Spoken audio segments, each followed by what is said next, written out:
পাড়ি লিখেছেন সমরেশ বসু। কাজ নেই তাই বসেছিল দুটিতে। সেই সময়ে পুবের উঁচু থেকে জানোয়ারগুলি নেমে এলো হুড়মুড় করে। ধুলো উড়িয়ে বন জঙ্গল মাড়িয়ে একরাশ কালো মেঘের মতো নেমে এলো জানোয়ারের পাল ঘোঁত ঘোঁত করে। বসেছিল দুটিতে। বেঁটে ঝাড়ালো এক বটের তলায় একজন গুঁড়িতে হেলান দিয়ে বসেছিল। শুয়েছিল আর একজন পুরুষ আর একজন মেয়ে। আশ্যাওড়া আর কালকাসুন্দের অবাধ বিস্তার চারিদিকে। মাঝে মাঝে বট, অশ্বত্থ, পিটুলি, সজনে সব আপনি গজানো গাছ দাঁড়িয়েছে মাথা তুলে, যেন নিচের কচি কাঁচা ঝোপঝাড়গুলিকে খবরদারি করছে উঁচু মাথায়।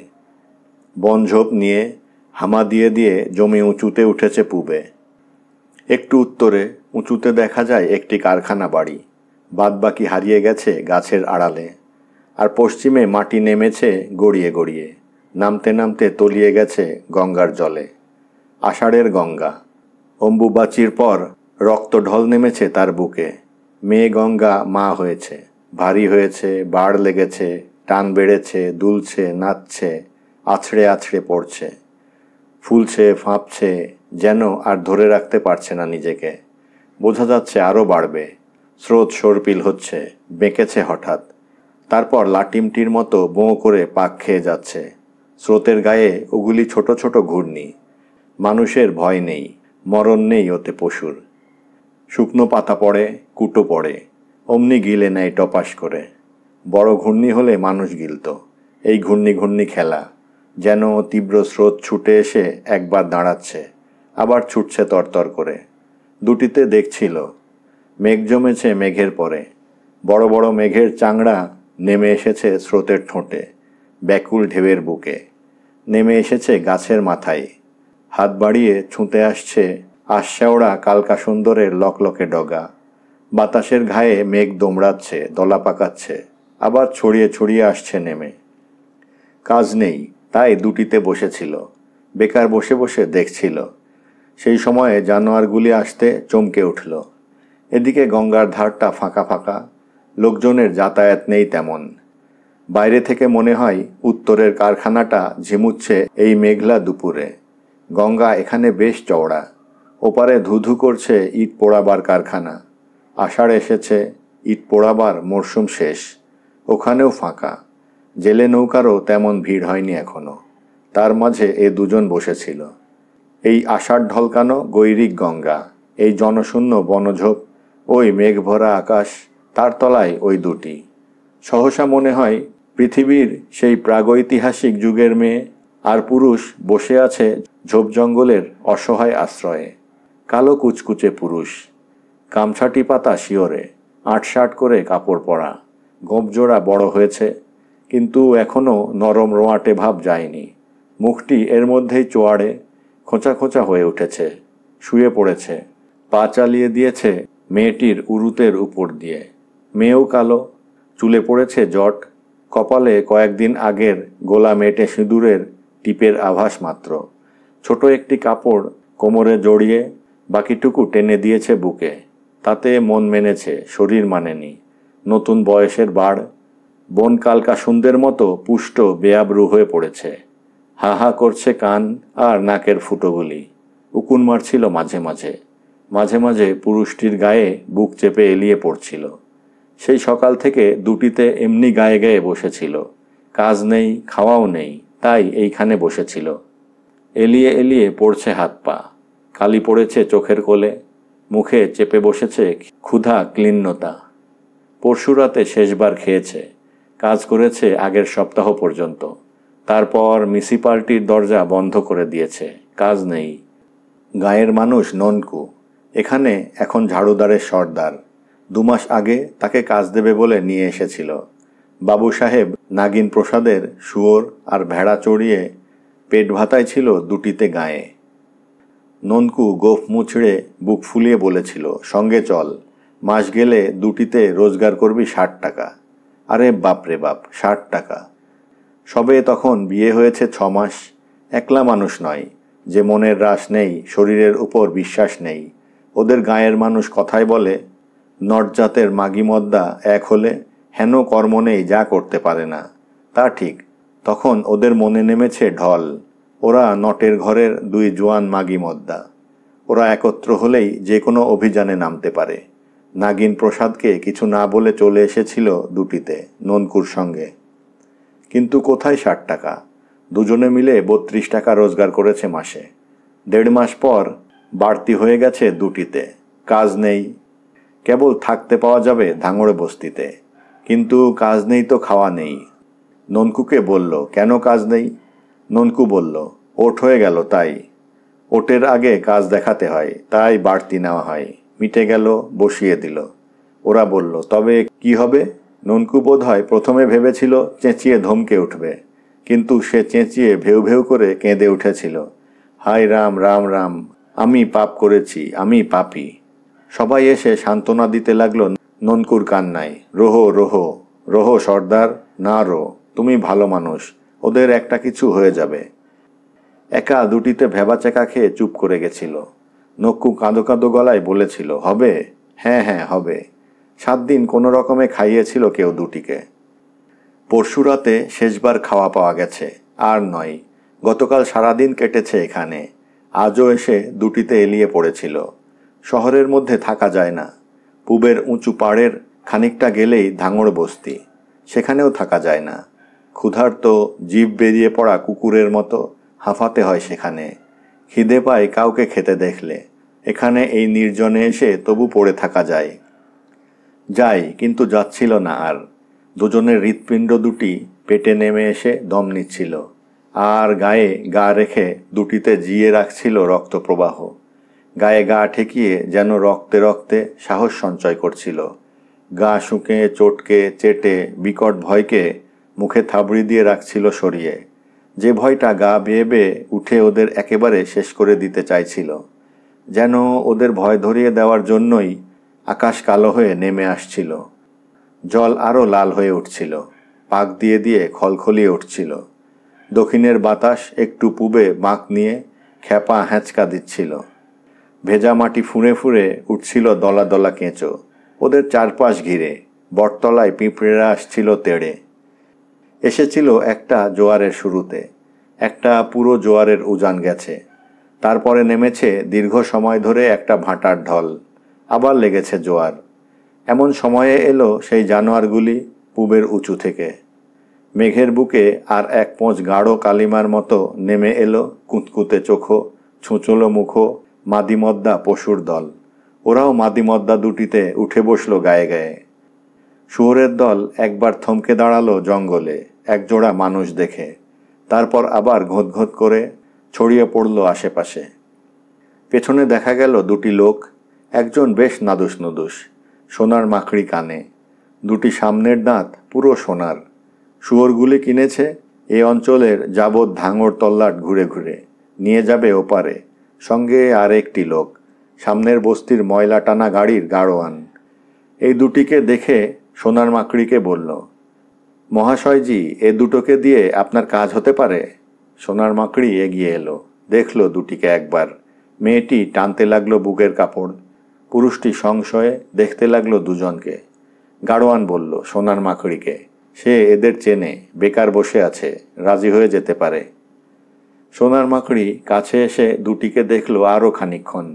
আর শুয়োরের দল বনপালা উপড়ে কচি শিকড়ের শ্বাসের সন্ধানে তছনছ করতে লাগলো ঢালু জমি। সোনার মাকড়ি দেখতে দেখতে একবার হুঁ দিল আপন মনে। আর ওরা দুটিতে এখান থেকে সরে যাবে কিনা ভাবছে। তারপর বলল সোনার মাকড়ি, কাজ করবি? কাজ? কাজ মানে খাওয়া।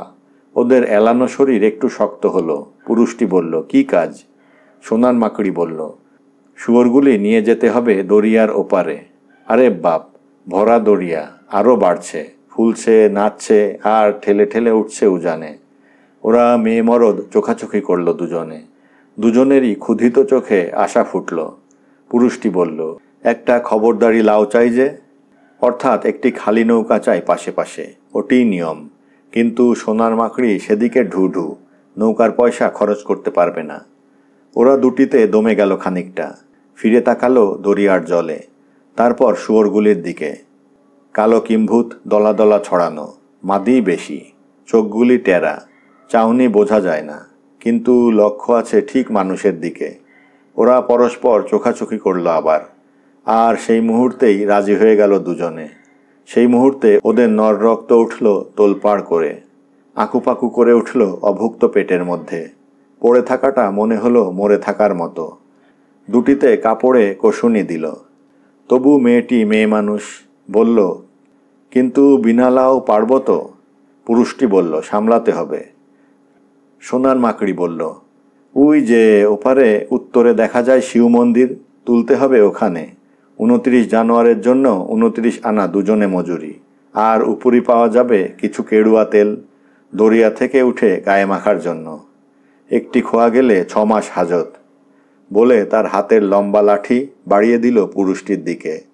মেয়েটি পাতা ছাড়িয়ে ভেঙে নিল কালকাসন্দের ছপটি। সোনার মাকড়ি আর গারোয়ান দুজনেই চোখাচোখি করল হতবাক হয়ে। রাজি হয়ে গেল দুটোতেই। শেষে জানোয়ারগুলি মেরে দুটোতে মরবে না তো? কিন্তু ওদের দুজনকে শুয়োরগুলিকে ঘিরে দাঁড়াবার ভঙ্গি দেখে সে তরল হয়ে গেল। ওরা দুজনে দাঁড়িয়ে গেল দুদিকে। মেয়েটি তার সরু মিষ্টি গলায় টান দিল একটানা, উর্রাহ। আর পুরুষটি ডাক দিল দোআঁশলা গলায়, আহু আহু। যেন মেয়েটির টানা সুরে পুরুষ দিল তাল। শব্দগুলি বেরোচ্ছিল ওদের ক্ষুধিত পেটের ভেতর থেকে। কেমন ক্লান্ত আর গম্ভীর সেই সুর। হঠাৎ যেন এক বিচিত্র গানের মায়া ছড়িয়ে দিল এই ঢালু বনভূমিতে। ঘোলা লাল জলের তরঙ্গে তরঙ্গে লাগলো সেই সুর। বাতাসে বাতাসে সে সুর লাগলো গিয়ে মেঘে মেঘে। জানোয়ারগুলি ঘোঁত করে উঠল সোহাগী সংশয়ের সুরে। মাথা তুলল একে একে ঝুপসি ঝাড়ের ফাঁক দিয়ে। ছুঁচল মুখ তুলে যেন গন্ধ শুকে দেখল ডাকের ভাব। চকচক করে উঠল কুতকুতে গোল চোখগুলি। ঘেঁষাঘেঁষি করে এলো সবাই গায়ে গায়ে। গায়ে গায়ে সবাই ঠিক জড়ো হতে লাগলো ওদের মাঝখানে। উর্রাহ উর্রাহ, আহু আহু। সোনার মাকড়ির সোনার দাঁত উঠল চকচকিয়ে। গাড়োয়ানটা ঠিক জানোয়ারগুলির মতো গোল গোল চোখে তারিফ করতে লাগলো মনে মনে। হ্যাঁ, ঠিক যেন শুয়োরের আদত বাপমা দুটি। আর ওদের উপসে মরণের ভয়টা যেন হারিয়ে গেল ওই সুরের মধ্যে। অভর পেটের ক্ষুধার যন্ত্রণাটা এক নতুন সংযমী ক্ষুধার রসে উঠল ভরে। খেতে পাওয়া যাবে সেই আশায় শক্ত হলো হৃৎপিণ্ড। কাজ পাওয়া গেছে, কাজ করতে হবে আগে। কঠিন কাজ। কাজ কঠিন, কিন্তু পশুগুলি চেনা। সেই থেকে পড়ে থেকেছে ওদের সঙ্গে, পেলেছে ওদের চিরদিন গায়ে। ওদের চেনে, জানে তাকবাগ। চেনে না শুধু দরিয়াটাকে। লাল দরিয়া চড়েছে খরবেগে তরতর করে। জোয়ার লেগেছে, ঢেউ নেই, কিন্তু টান খুব। দরিয়াও গহীন, ছড়িয়ে ছড়িয়ে বাড়ছে। কালো মেঘ নামছে পুঞ্জ পুঞ্জ। জানোয়ারগুলি জড়ো হচ্ছে গায়ে গায়ে। দূর থেকে মনে হয় এক জায়গায় থুকথুকিয়ে উঠেছে কালো ডেঁও পিঁপড়ের দল। আর শোনা যাচ্ছে সোহাগী শুয়োর গলার চাপা ডাক। ওরা যত জড়ো হয়, ওরা দুটিতে তত ঘনিয়ে এলো কাছাকাছি। মেয়েটি আর চোখে ফিরে তাকালো একবার সোনার মাকড়ি আর গাড়োয়ানের দিকে, তারপরে গঙ্গার দিকে। চাপা গলায় বলল, লাউ নেই, কিছু নেই, বহুত বড় দরিয়া। মেয়েটা মেয়ে মানুষ, এটুকু ওর ভয়ে, পেছন টানা নয়। সাহস আর ক্ষমতার মাপ বুঝে হাত দিতে চায় কাজে। পুরুষটা পুরুষ মানুষ, গোঁফ মুচড়ে তীক্ষ্ণ চোখে মাপে দরিয়া। তারপর বলে, খালি, হাঁ, বহুত বড়। কথাটার মানে হলো বড়, কিন্তু পার হতে হবে। মেয়েটি আবার বলল, 29 আনা কত? পুরা রূপার বেশি না কম? বউটা বলল, বউটা ছোট, তবে মেয়ে মানুষ। হিসাব না খতালে মন সাফ হয় না। মরদটা পুরুষ, সব মেনে গেলে বেহিসাবি হয়ে পড়ে। 3 আনা কম, পুরা 2 রূপায়া। আচ্ছা, নতুন ক্ষুধার একটা অদ্ভুত মিষ্টি স্বাদ লাগছে যেন। কাজেরও তাড়া লাগছে মনে মনে আর শরীরে। জোয়ারে জোয়ারে যেতে হবে। ওপারের উত্তরে দূর শিব মন্দিরের কাছে যেতে হবে। মেয়েটা আবার বলল, দরিয়ায় এখন জল বেশি, এরা এখন পার করছে কেন? পুরুষটি বলল, ওরা কারবারি, জানোয়ারের তখলিফ পরোয়া করে না। ওরা ডাকছে সুরে সুর মিলিয়ে আর কথা বলছে। কথা বলতে বলতে গুনছে, 2টো মদ্দা, বাকি সব মাদি। হ্যাঁ, কিন্তু একটা গাভীন যে, গাভীন শুয়োরি, পেটে ওদের সোনা ফলে। কোনোটা 5টা দেয়, কোনোটা 6টা। তেমন ফলবতী হলে 7টাও। দরিয়া পার পাবে তো? পাবে নয়া গাভিন এখনো হালকা আছে। ডাকের সুরটা কিছু রকম ফেরে, তাড়া দেওয়ার সুর। তাড়া দিতে গিয়ে থমকে গেল পুরুষটি। ব্যস্ত হয়ে ফিরল সোনার মাকড়ির দিকে। উৎকণ্ঠিত গলায় জিজ্ঞেস করল, হুজুর, এদের খানাপিনা ভরপেট আছে তো? সোনার মাকড়ি বলল, হ্যাঁ হ্যাঁ হ্যাঁ বাবা, এত বড় দড়িয়া জুঝবে কি করে নইলে পশুগুলি? ওদের দুটির পেটে না থাক খানা, খানার জন্যই ওরা জুঝতে যাচ্ছে। জানোয়ারগুলি কেন জুঝবে তা ওরা জানে না। পর মুহূর্তেই পুরুষটি লাঠি তুলে ওর শূন্য নাভিস্থল থেকে একটা তীক্ষ্ণ বিলম্বিত হাঁক দিল। হাই হা! মেয়েটি টান দিল, উর্রাহ উর্রাহ! জানোয়ারগুলি হঠাৎ সচকিত হয়ে উঠল এই রূঢ় অথচ নতুন ইঙ্গিতের সুরে। গোল গোল টেরা পাকানো চোখে সংশয় দেখা দিল। হাঁক শুনে সব সামনের দিকে একবার ঠেলে আসতে গেল, কিন্তু দোলায়মান লাঠি আর ছপটি দেখে থমকে ঠেলাঠেলি করতে লাগল। ভাবখানা এসবের মানে কি? গায়ে গায়ে ঘষার একটা খসখস শব্দ উঠল। গায়ের শুকনো কাদা উড়তে লাগলো ধুলোর মতো। তারপর লাঠি ছপটির নিশানা আর হাঁকের ইশারায় এক জায়গাতে ঘেঁষাঘেঁষি করে ফিরল নদীর দিকে। পর মুহূর্তেই কোনো খবরদারি না দিয়ে পুরুষটির হাতের লাঠি আলতোভাবে গিয়ে পড়ল জানোয়ারের পিঠে। আচমকা ভয় পেয়ে মাটিতে অদ্ভুত শব্দ করে দলটা নামতে লাগলো ঢালুতে। দুজনের লাঠি ছপটি হাতের ঘেরাওয়ে 29টি জানোয়ার, বড় জাতের জানোয়ার। ততক্ষণে আষাঢ়ের জোয়ারের গঙ্গা এগিয়ে এসেছে কলকল করে, বাড়ছে, আরও বাড়বে। কালো কালো খোঁচা খোঁচা লোমওয়ালা পিঠের ঢেউ থমকে থমকে পড়ছে। শুয়োর জল চাই, টানের দড়িয়ায় পড়তে চায় না সহজে। চোখে তাদের টানা ঘোলা স্রোতের শঙ্কা। গলায় অদ্ভুত সন্দিগ্ধ বিক্ষুব্ধ শব্দ, যেন জিজ্ঞেস করছে কি হবে, কোথায় যেতে হবে। পুরুষটি রুড়ো হাঁকের ফাঁকে ফাঁকে তোয়াজের সুর দিচ্ছে, আহু হু আহু, উতারো উতারো, তোদের দরিয়া পার করি তারপর, হই হই হা উর্রাহ। মেয়েটি কেবল দেখছে, দরিয়া বাড়ছে, যত কাছে আসছে ততই যেন বেড়ে যাচ্ছে, ততই ফুলছে। স্রোতের টান বেঁকে বেঁকে হিলহিল করে যাচ্ছে। দেখছে আর ফিরছে পুরুষটির দিকে। পুরুষটিও দেখছে আর শক্ত হচ্ছে মুখটা। এসে গেছে জলের কিনারায়।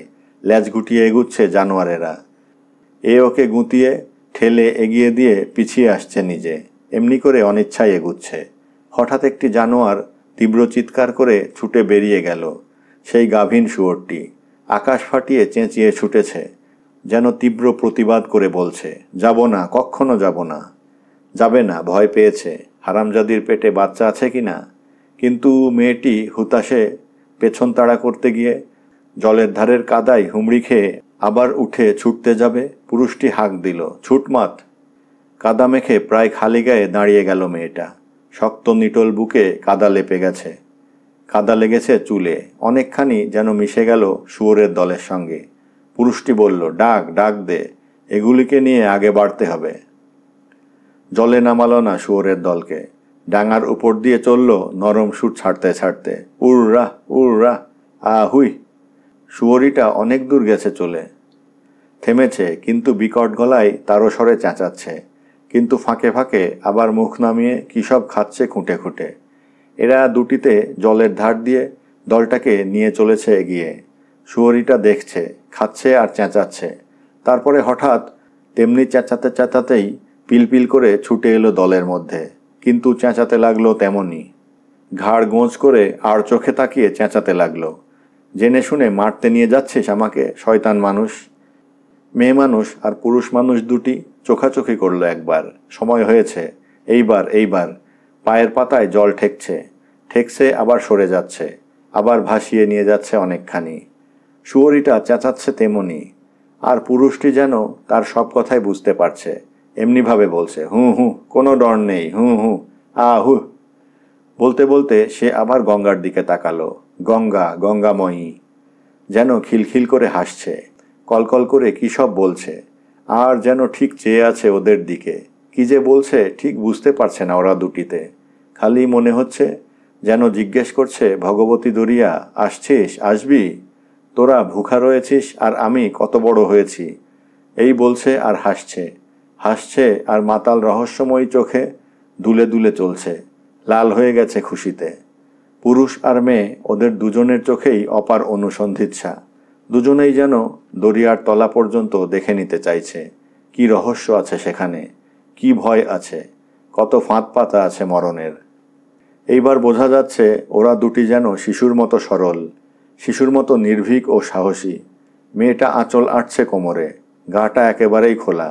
ঝড়, জল ও বজ্রপাতেও দুর্জয় গিরিশৃঙ্গের মতো নির্ভীক বলিষ্ঠ বুক। পুরুষটি গোঁফ পাকাচ্ছে, রোয়াটে গোঁফ আর এবড়ো থেবড়ো পাথরের চাংড়া শরীর। ওরা দুজনেই যেন মনে মনে বলছে ভগবতী দরিয়াকে, হ্যাঁ আমরা ভুখা, সেই জন্যে আমাদের পার হতে দাও। সোনার মাকড়িটা কার বাড়ি? ও আষাঢ় মাসে জানোয়ার পার করাচ্ছে বিনা নৌকায়। 29টা জানোয়ার, আরে বাপ, দুটো মানুষ, হাই বাপ। জানোয়ারগুলোর কোনো দোষ নেই। হেই মাই, দুদিন ধরে দেখছো আমাদেরও কোনো দোষ নেই। ওরা বলছে, আর দরিয়া যেন যোগেড়ি নাচওয়ালির মতো কলকল ঝুমঝুম করে এগিয়ে আসছে দুর্জয় কটাক্ষ করে। জল বাড়ছে, ওরা কেবলই সরে সরে উঠে আসছে, তৈরি হচ্ছে। জানোয়ারগুলি সংশয়োদ্দীপ্ত চোখে তাকাচ্ছে মানুষ দুটোর দিকে। কান পাচ্ছে বাতাসে আর জলে। বাতাস আর জলের কথা বুঝতে চাইছে যেন ওরা। ঘোঁতঘোঁত করছে সবাই। শুয়োরিটা চেঁচাচ্ছে তেমন কোনো কিছু গ্রাহ্য না করে। এইবার পুরুষটি জানোয়ার পটানোর শব্দের ফাঁকে ফাঁকে বলল মেয়েটিকে, থোড়া উপরে উঠ। হ্যাঁ ঠিক আছে, একটু এগিয়ে যা, হ্যাঁ ঠিক খাড়া হয়ে যা। দাঁড়িয়ে পড়ল মেয়েটি। জানোয়ারগুলিকে মুখ ফেরাতে হলো জলের দিকে। এইবার তাড়া দিতে হবে। একবার জলে পড়লেই স্রোতের টান, তখন আর কিছু ভাববার অবসর থাকবে না। শেষবার দুজনে তাকালো জলের দিকে। ওপারে মাটির সীমানায় জানোয়ারগুলির জিজ্ঞাসু গোঙানি বাড়ছে। এক মুহূর্ত পরেই ওদের দুজনের গলাতেই শোনা গেল একটি তীব্র চিৎকার, আর সঙ্গে সঙ্গে লাঠিছপটি মুহুর্মুহু এসে পড়তে লাগলো জানোয়ারগুলির গায়ে। পর মুহূর্তেই দেখা গেল জানোয়ারগুলিকে দরিয়া খানিকটা টেনে নিয়ে গেছে। ওরা দুটিতেও ঝাঁপ দিল জলে, কিন্তু ওদের দুটিকে পেছনে রেখে জানোয়ারগুলি দ্রুত উত্তর দিকে চলল ভেসে। এখন থেকেই এরকম উত্তর দিকে গেলে এ জন্মে আর পার হওয়া লাগবে না। শুয়োরগুলিকে ওপারের দিকে মুখ করাতে হবে। নৌকা থাকলে এ অসুবিধে হতো না। পুরুষটি চিৎকার করে উঠল, ডাঙায় উঠ জলদি। তখনও বুক জল। দুজনে লাফিয়ে লাফিয়ে ডাঙায় উঠল। জানোয়ারগুলিও ডাঙায় উঠবার তালে আছে। জলে একটা অদ্ভুত খলবল শব্দ তুলেছে শুয়োরেরা, আর চাপা গলায় ছুচলো মুখে মুখ ঠেকিয়ে কী সব বলাবলি করছে। গাভীন শুয়োরির গলাটাও চেপে গেছে অনেকখানি।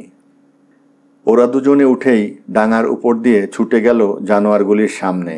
29টা জানোয়ার যেন একটি বিকটাকার জানোয়ারের মতো ভাসছে। পুরুষটি ঝাঁপ দিয়ে পড়ল ঠিক সামনের মুখে, মেয়েটি পড়ল মাঝামাঝি।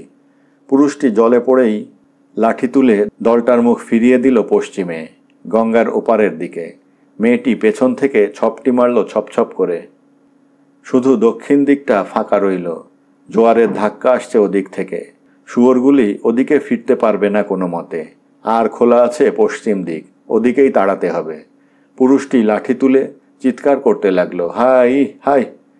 পিছন থেকে মেয়ে হুম হুম শব্দ করছে আর বলছে, খবরদার এদিকে মুখ করবি নে। শুয়োরগুলি তখনও ঠেলাঠেলি করছে পরস্পরের মধ্যে আর ঘোঁত করছে। বোধহয় পেছনে ফেরার আশা করছে। এরপরে ঠেলাঠেলি করে নিজেরাই এগিয়ে যেতে চাইবে।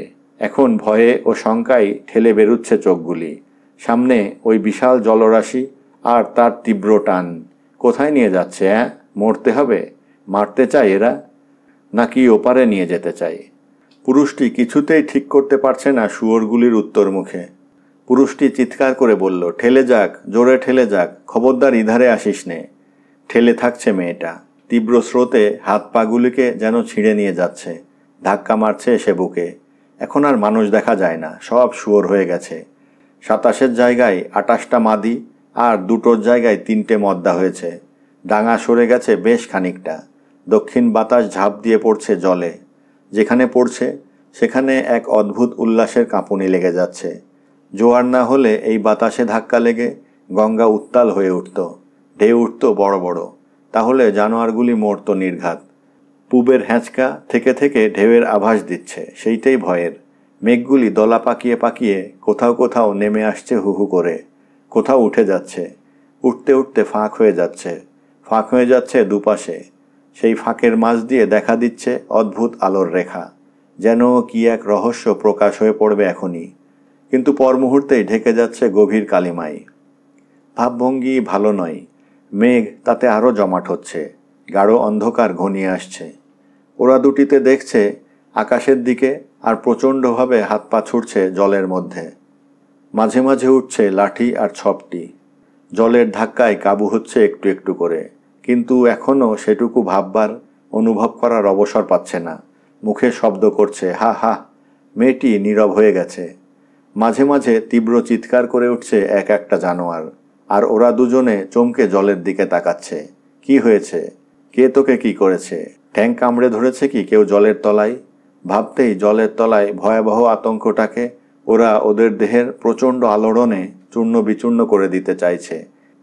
কিছু নয়, কিছু নেই, কোনো ভয় নেই। হঠাৎ মেয়েটি চিৎকার করে উঠল। পুরুষটা শুশুকের মতো লাফিয়ে উঠল জলে। কি হলো? তিনটে শুয়োরই বেমালুম পিছনে ফিরে পোঁ পোঁ করে পালাচ্ছে উত্তর পূবে। যাবে না, কিছুতেই আর যাবে না। স্রোত বাড়ছে, জল ফুলছে। মারবার ফন্দি খালি। পুরুষটি এক মুহূর্ত আড়ষ্ট রইল, তারপর লাঠি নামিয়ে তিন শুয়োরির পেছনে ধাওয়া করল। কাছাকাছি গিয়ে মুখোমুখি হলো। লাঠি তুলে জলে মারল ছপাস করে। ছুঁচল মুখ, আবার ফিরল। সেই গাভীনটা, আর দুটো উঠতি বয়সের। সময় হয়েছে গাভীন হওয়ার। এখনও মানুষ চিনতে শেখেনি, বিশ্বাস আসেনি মনে। পুরুষটার রাগ হলো, আবার মায়াও হলো।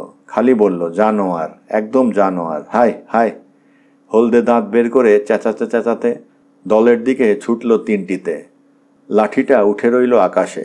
ইতিমধ্যে বাকি জানোয়ারগুলিকে নিয়ে মেয়েটা চলে গেছে অনেকখানি।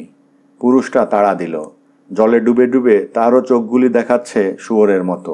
বলছে, আমি আছি না, হ্যাঁ হারামজাদি। নিদারুণ সব খিস্তি করতে লাগলো রাগে ও সোহাগে। কাছাকাছি এসে মেয়েটির সঙ্গে চোখাচোখি হলো। দুজনের চোখই শুয়োরের মতো দেখাচ্ছে, কিন্তু মেয়েটার চোখে কেমন একটা সন্দিগ্ধ দৃষ্টি। দুজনেই বুঝল স্রোত বাড়ছে, ভয়ঙ্কর বাড়ছে। দরিয়া আকুল, আরও বাড়ছে, ফুলছে। এক একটা জায়গায় জল যেন নিচের থেকে ফুলে ফুলে উঠছে, উঠছে আর ছুটছে তীব্র বেগে। আবার দাঁড়িয়ে পড়ছে এক এক জায়গায়। ওখানে রাগ আছে বুঝতে হবে, কপট রাগ, ঢালাও স্রোতের কৃত্রিম ঘূর্ণি। শুয়োরগুলি চাঁক বেঁধেছে, মুখের পাশ দিয়ে ফ্যাঁস ফ্যাঁস করছে জলের মধ্যে। ঘোঁ ঘোঁ করে কী সব বলাবলি করছে। জলের গভীরতা, তার ভয়ঙ্করী রূপটা যেন ওরাও চিনতে পেরেছে, তাই একজোট হয়ে নিজেরাই নিজেদের দায়িত্বে চলেছে। মিছিল করে নিয়েছে লড়াই জলের সঙ্গে। তবু দেখছে লাঠি আর ছপটি। তবু ওরই মধ্যে যত ময়লা ভেসে যাচ্ছে মুখের সামনে দিয়ে সব মুখে পুরে নিচ্ছে। আর ওরা দেখছে দরিয়াটা ক্রমে সরে যাচ্ছে, গহীন দরিয়া। এখনও মাঝামাঝিও আসা হয়নি। জলের ধাক্কায় ধাক্কায় ওদের হাতে, পায়ে, মাথায়, শিরাগুলিতে টান টান হয়ে উঠেছে। জল ঠান্ডা, কিন্তু ওদের পা থেকে গরম বেরোচ্ছে, ঘাম ঝরছে, মেশামেশি হয়ে যাচ্ছে ঘামে জলে। জল হাসছে কলকল করে, বেঁকে বেঁকে যাচ্ছে সোজা স্রোত। বেঁকে ফুলে উঠে এক একটা করে চুবানি দিচ্ছে ওদের আর বলছে, এসেছিস, আয়, আরও আয়। বলছে, আর সমুদ্র উজাড় করে খলখল করে আসছে, হ্যাঁ যেতে হবে, হেই মাই, মাই দরিয়া, যেতে হবে। অনেক লাঠি আর ঘা পড়ছে তোর গায়ে, জানোয়ারগুলিকে ভয় দেখাবার জন্যে। তোর কত সহ্য মাই। আমাদের কোনো দোষ নেই, কোনো স্পর্ধা নেই। দরিয়ার উপর চিরকাল মানুষকে পার হতে হয়। মেয়েটার মুখের দিকে তাকানো যাচ্ছে না। জোয়ারের দরিয়া কেবলই বাড়ছে, আর ওর চোখে বাড়ছে একটা অশুভ ইঙ্গিত। ঠেলছে, কিন্তু পারছে না। দূরে সরে যাচ্ছে কেবলই। হাত আর উত্তোলিত নেই, নেমে গেছে। পুরুষটা কিছু জিজ্ঞেস করতে চাইছে, কিন্তু ভয়ে পারছে না। যদি বলে, আর পারছি না, বিদায় দাও। বাবু সাহাব নাগিন প্রসাদ ওদের বিয়েতে দুটো শুয়োর মেরেছিল, 1 মণ চাল দিয়েছিল, আর দিয়েছিল 4 জ্বালা তাড়ি। আকাশ আরও নামছে, নামছে। হঠাৎ পশ্চিম দিক থেকে একটা বিদ্যুৎ ঝলক ওদের মাথার উপর এসে হারিয়ে গেল। পর মুহূর্তেই কড়কড় বুম করে শব্দ হলো। অমনি জানোয়ারগুলি মিছিল ভেঙে ফেলল, এলোমেলো হয়ে গেল। আ আ শব্দে চেঁচিয়ে উঠল কয়েকটা। মেয়েটাও লাফ দিল মস্ত বড় কাতলা মাছের মতো। ছপটি উঠেছে আবার হাতে। পুরুষটা লাঠি তুলে হাঁক দিল, খবরদার, কিছু ডর নেই, চল, যত জলদি পারিস চল। যা দু একটা জেলে নৌকা ছিল আশেপাশে, তারা সব পার ঘেঁষছে। যত পশ্চিমে ততই স্রোত, পশ্চিমে বাঁকা। জল ওখানে তলে তলে লুপ লুপ করে মাটি খাচ্ছে। মন্দির কোথায়? শিব মন্দির ওই ওই যে অনেক দূরে, এখনও অর্ধেক। ওই বাঁকের মুখে স্রোত যেখানে পাগলের মতো ছটফটিয়ে উঠেছে। ওরা সরে যাচ্ছে ক্রমে শুয়োরগুলির কাছ থেকে। শুয়োরগুলি চাক বাঁধা, সেজন্যে ওদের গতির মধ্যে একটা শৃঙ্খলা সংযম আছে। ওরা দুটিতে ছিটকে যাচ্ছে কুটোর মতো। জানোয়ারগুলির বিশ্বাস ফিরে এসেছে মানুষ দুটোর ওপর। ওদের সরে যেতে দেখে ভয় পাচ্ছে, তাই ভীত সন্দিগ্ধ স্বরে ডাকছে বারবার। আর ওরা স্রোত ঠেলে কাছে থাকতে চাইছে, পারছে না। ওরা যতই ঠেলছে ততই অবশ হয়ে পড়ছে। কাঁধে আর হাঁটুতে টান পড়েছে। ওরা দুজনে কাছে কাছে। মেয়েটি মুখ তুলল, জলে ভেজা মুখ, চোখ লাল। বলল, আচ্ছা আমরা ফিরে আসবো কি করে? খেয়াপারের পয়সা দেবে তো? মেয়েটা মেয়ে মানুষ, ও এখন ফিরে আসার ভাবনায় পড়েছে। পুরুষটা বলল, জানি নে। হঠাৎ আবার নতুন স্রোত। এখানে জলটা ইস্পাতের মতো রেখাহীন, অথচ ভয়ঙ্কর বিক্ষুব্ধ। টানে না, যেন ছুঁড়ে ফেলে দেয়। এক লহমায় মেয়েটা অদৃশ্য হয়ে গেল, আবার ভাসল। সারা মুখ ঢেকে গেছে খোলা চুলে। কোথায় গেলি? এই যে। না, ডোবেনি। পুরুষটি গোফের ফাঁকে হাসবার চেষ্টা করলো এতক্ষণে মেয়েটাকে হারাবার ভয় হয়েছে। বলল, কি তকলিফ হচ্ছে? তকলিফ? এ আবার জিজ্ঞেস করতে হয়? কিন্তু মেয়েটি নিঃশব্দে ঘাড় নাড়ল। না, মনে হচ্ছে রাত্রি নামছে, অন্ধকার হচ্ছে। আবার সর্পিল বিদ্যুৎ চিকচিক করে উঠল। একদিক থেকে নয়, চারদিক থেকে। যেন ছপটি মেরে যাচ্ছে জানোয়ারগুলির জলে ভেজা চকচকে পিঠে, ওদের মাথায়। সোজা ওদেরই মাথার উপর যেন বজ্রপাত হচ্ছে। আকাশের শব্দ যেমনই থামছে, জলের শব্দ সেই মুহূর্তেই দ্বিগুণ হচ্ছে। চিৎকার করছে ভীত পশুর দল। এবার পুরুষটির লাঠিও নেমে গেছে। ক্ষুধার কথা ভুলে গেছে দুজনেই, অনেকক্ষণ ভুলে গেছে। পার হতে হবে শুয়োরগুলিকে নিয়ে, সেইটাই একমাত্র কথা, একমাত্র ভাবনা। আবার গতি বাড়ল জানোয়ারগুলির, অর্থাৎ স্রোত আরও বাড়ছে। জল ছুঁতে চাইছে আকাশকে, আকাশ জলকে। জল ঝাপটা দিচ্ছে তলে তলে তলে, ঠ্যাঙে, পেটে, বুকে। স্রোতের চরিত্র আবার বদলেছে। ওরা দুটিতে আবার কাছাকাছি হয়েছে জানোয়ারগুলিও। মেয়েটা কি যেন টেনে টেনে তুলছে, কাপড় তুলছে, খুলে যাচ্ছে কাপড়। তাই দুজনেরই হাতের চেটোগুলি নতুন চালের আশকে পিঠের মতো ফুলো ফুলো হয়ে কুঁকড়ে গেছে। মেয়েটার চোখের দিকে চোখ রাখতে পারছে না পুরুষটা। মেয়েটা ডুবছে বারবার, আর এই ঘোলা জলের মতো ঘোলা দৃষ্টিতে তাকাচ্ছে ওর দিকে। ওদের বিয়েতে কি বাঁশিটাই না বাজিয়েছিল রামুয়া, আর আজকে এই সর্বনাশী দরিয়ায় চিকচিক ধুম চিৎকারের চোটে জানোয়ারগুলির বিভৎস হলদে দাঁত বেরিয়ে পড়ল। পুরুষটি ঢোকে ঢোকে জল খেলো কয়েকবার, ডাকলো, আছিস? হ্যাঁ আছি। আবার বলল মেয়েটা, হাঁফিয়ে হাঁফিয়ে, থেমে থেমে, 29 আনাতে ঠকা হয়ে গেছে না? হ্যাঁ। গঙ্গা বুক বাড়িয়ে ঠেলে ঠেলে, দুলে দুলে যেন হেসে উঠেছে ওদের কথায়। আবার, আচ্ছা রাত হয়ে গেলে আমরা থাকবো কোথায়? পুরুষটি নীরব, সভয়ে তাকিয়ে দেখল উত্তরগামী স্রোত অদূরেই বাঁক ফিরে দক্ষিণগামী হয়েছে। ভাটা পড়ে গেল নাকি? সর্বনাশ! মন্দিরের কাছাকাছি যেতে আবার উল্টো দিকে ভাসতে হবে। একটা নৌকো নেই, আর দুটো মানুষের সাথে 29টা জানোয়ার। পর মুহূর্তে সে চিৎকার করে উঠল, ঘূর্ণি ঘূর্ণি! জানোয়ারগুলিও সে চিৎকারের মধ্যে আসন্ন বিপদের সংকেত পেল। ওরা ভাটির দিকেই এগুতে লাগল। পশ্চিম পাড়টা মাটি খাচ্ছে অদৃশ্যে, পড়ে গেছে, আওর হয়েছে। তাই উত্তরগামী জল তাই হঠাৎ দক্ষিণগামী হয়ে বড় ঘূর্ণির সৃষ্টি করেছে। বড় ঘূর্ণি, মানুষ জানোয়ার সব খেয়ে ফেলবে। আরে বাপ, হেই মাই! আবার জোর ফিরে এলো দুজনের গায়ে। পুরুষটি লাঠি উঁচিয়ে চিৎকার করে ছুটে গেল জানোয়ারগুলির দক্ষিণে। খবরদার, খবরদার! সে ঘূর্ণির কাছাকাছি চলে গেল জানোয়ারগুলিকে বাঁচাবার জন্যে। মেয়েটা পুরুষের জীবন সংশয় দেখে কাছে আসতে চাইছে, পারছে না। পর মুহূর্তেই মনে হলো কি একটা ভার নেমে গেল তার শরীর থেকে। কি গেল? কাপড়! দরিয়া কাপড় ছিনিয়ে নিল। পুরুষটা প্রাণপণে চিৎকার করছে শুয়োরগুলির দক্ষিণ ঘেঁষে, যাতে ভয় পেয়ে সবাই হুড়মুড় করে উত্তরে ছোটে। কিন্তু একটা জানোয়ার পড়ে গেল দক্ষিণের টানে। পুরুষটা চিৎকার করে উঠল, গেল গেল! সেই গাভীন শুয়োরিটাই, যার সন্দেহ আর অবিশ্বাস বেশি, সে এমনই যায়, এখন উপায়? শুয়োরিটা দল ছাড়া হয়ে চিৎকার করছে, কয়েক হাত মাত্র দূরে, কয়েকটি রেখার বাইরে, কিন্তু সেটুকু ঠেলে আসতে পারছে না। পুরুষটিও যেতে পারছে না কাছে, তাকেও ওরকম ঠেলাঠেলি করতে হবে, তারপর মরতে হবে ওর সঙ্গে। কিন্তু উপায়? মেয়েটা চিৎকার করে উঠল, চলে এসো, ওকে মরতে দাও। মরতে দেব? মরবে শুয়োরিটা? অতগুলি বাচ্চা পেটে নিয়ে মরবে? বিদ্যুৎ চমকালো, বৃষ্টি এলো খাপ ছাড়া বড় বড় ফোঁটায়, এলো শেষ পর্যন্ত। হেই আসমান, তোর দরদ নেই। হঠাৎ পুরুষটি ঝাপটা দিয়ে মাথা তুলল, তার চেহারা শুয়োরের চেয়েও ভয়ঙ্কর দেখাচ্ছে। একটু একটু করে এগুতে লাগলো ঘূর্ণিরেখার দিকে। চোখের দৃষ্টিতে মেপে নিল শুয়োরিটার দূরত্ব, তারপর হাতের লাঠি বাড়িয়ে দিল শুয়োরিটার মুখের কাছে। নে, পারিস তো কামড়ে ধর। কিন্তু শুয়োরিটা ক্রমে পিছিয়ে যাচ্ছে। পুরুষটি আর একটু বাড়ল, শেষ বাড়া। শুয়োরিটা ঠেলছে, ঠেলতে ঠেলতে চকিতে কামড়ে ধরল লাঠি। ধরেছে, যেন বাঁচবার জন্যে শুয়োরির মগজেও ঘটেছে কিছু বুদ্ধির বিকাশ। নিচের পাটিতে কয়েকটা হলদে দাঁত দেখা যাচ্ছে, থরথর করে কাঁপছে নাসারন্ধ্র, আর ছুঁচুলো ঠোঁট। খাড়া হয়ে উঠছে ঘাড়ের শক্ত লোম। পুরুষটি প্রাণপণে টান দিল, বলল, ধর, ভালো করে ধর, না পারলে ছেড়ে দেব। পুরুষটি টানতে লাগলো, শুয়োরিটা চাড় দিতে লাগলো। তারপর হঠাৎ লাঠিটা গেল ফসকে। দেখা গেল শুয়োরিটা পুরুষটির মাথার কাছে, দুজনেই ভাসছে উত্তর দিকে। লাঠিটা উত্তরে গিয়ে হঠাৎ বাঁক নিয়ে দক্ষিণের দহে চলে গেল। মেয়েটা ততক্ষণে বাকি পশুগুলির সঙ্গে ভেসে গেছে অনেক দূর। দাঁড়াবার উপায় নেই জোয়ারের ধাক্কায়। শুয়োরিটা আরও জোরে চেঁচাচ্ছে তখন।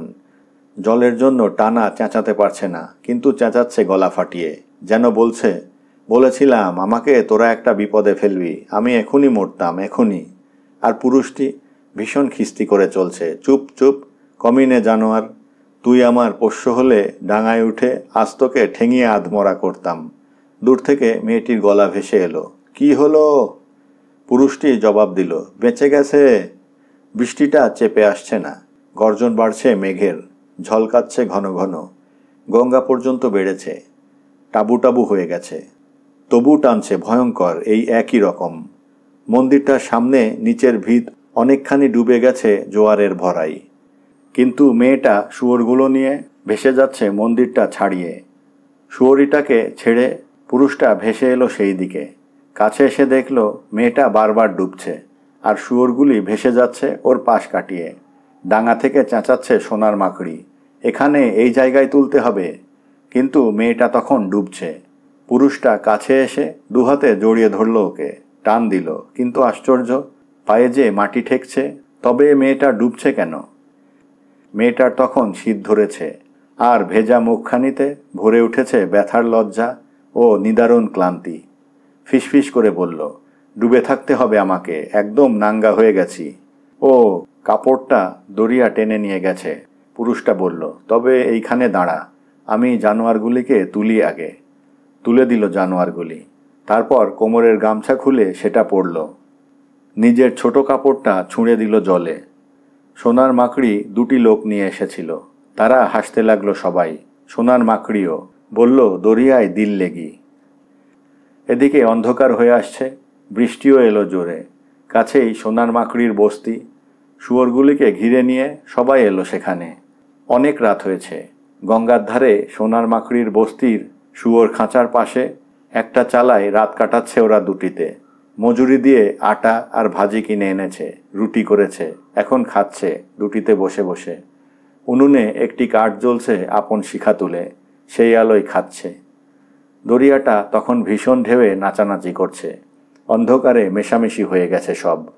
বর্ষণ হচ্ছে অবিরত, আর পূবে হ্যাঁচকা বাতাস যেন চাপা গলায় শাসাচ্ছে। জানোয়ারগুলি ঘোঁতঘোঁত করছে আশপাশে। পরশু রাতের পর এই আবার খাওয়া হচ্ছে, কিন্তু মেয়েটার চোখ ফেটে জল এসে পড়ছে। ছোট কাপড়টা কোমর পেঁচিয়ে বুকটা ঢাকতে পারেনি, খাচ্ছে আর চোখের জল মুছছে। পুরুষটা গায়ে হাত বুলিয়ে দিয়ে বলল, ন রো, কাঁদিস নে। খাওয়ার পর মেয়েটাকে বুকে নিয়ে সোহাগ করতে লাগলো পুরুষটা। এখন সেই তরশুদিনের রাত্রের মতো ওদের দুজনের রক্তেই ভাঁটা ছেড়ে জোয়ার এলো। জ্বলন্ত কাঠটা খুঁচিয়ে দিল নিভিয়ে। তারপর দুজনে রক্তে রক্ত যোগ করে অনুভব করতে লাগলো বাঁচাটা। শুধু কাছে ও দূরে কয়েকটি বিজলি বাতি বিচিত্র ঠেকতে লাগলো এই প্রাগৈতিহাসিক আবহাওয়ায়।